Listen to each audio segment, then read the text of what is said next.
Haryana cadre కు చెందిన senior IAS అధికారి అశోక్ ఖేమ్కా రేపు ఏప్రిల్ 30న పదవీ విరమణ చేయనున్నారు.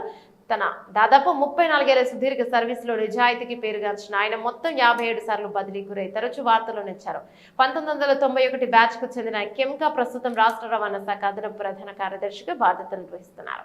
గత ఏడాది డిసెంబర్లో ఆయన ఈ పోస్టుకు బదిలీ అయ్యారు. 2012లో కాంగ్రెస్ నేత సోనియా గాంధీ అల్లుడు రాబర్ట్ వాద్రాకు సంబంధించిన గురుగ్రామ్ భూ ఒప్పంద మ్యుటేషన్ రద్దు చేయడంతో అశోక్ ఖేమ్కా పేరు దేశవ్యాప్తంగా ఒక్కసారిగా మారుమోగింది. భూమి యజమాని హక్కుల బదిలీ ప్రక్రియలో మ్యుటేషన్ కీలకమైన దశ. ఈ ఘటనల తర్వాత ఆయన పలుమార్లు ప్రాధాన్యత లేని శాఖలకు బదిలీ అయ్యారు. 1965 ఏప్రిల్ 30న కోల్కతాలో జన్మించిన అశోక్ ఖేమ్కా ఐఐటి ఖరగ్పూర్ నుంచి కంప్యూటర్ సైన్స్ లో BTech, Tata institute of fundamental research TIFR నుంచి కంప్యూటర్ సైన్స్ లో PhD పూర్తి చేశారు. అనంతరం బిజినెస్ అడ్మినిస్ట్రేషన్, ఫైనాన్స్ లో MBA పట్టా పొందారు. సర్వీస్ లో కొనసాగుతున్న పంజాబ్ యూనివర్సిటీ నుంచి LLB కూడా పూర్తి చేయడం విశేషం. తన కెరీర్లో సగటున ప్రతి 6 నెలలకు ఒకసారి బదిలీ అయిన ఖేమ్కా రాష్ట్ర బ్యూరోక్రసీలో కలిసి అత్యధిక బదిలీలు ఎదుర్కొన్న అధికారికంగా నిలిచారు. 10 ఏళ్ల క్రితం మనోహర్ లాల్ ఖట్టర్ నేతృత్వంలోని బీజేపీ ప్రభుత్వం తొలి టర్మ్ లో రవాణా శాఖ కమిషనర్ గా నియమితులైన కేవలం 4 నెలల్లోనే ఆయన అక్కడి నుంచి బదిలీ చేశారు. మళ్ళీ 10 ఏళ్ల తర్వాత అదే శాఖకు అదనపు ప్రధాన కార్యదర్శిగా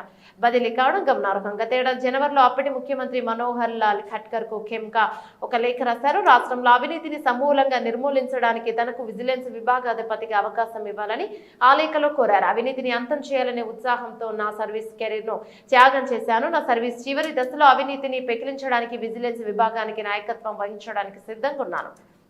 నాకు అవకాశం ఇస్తే అవినీతిపై నిజమైన యుద్ధం చేస్తానని ఎంతటి వారినైనా వదిలిపెట్టబోనని హామీ ఇస్తున్నానని ఖేమ్కా లేఖలో స్పష్టం చేశారు.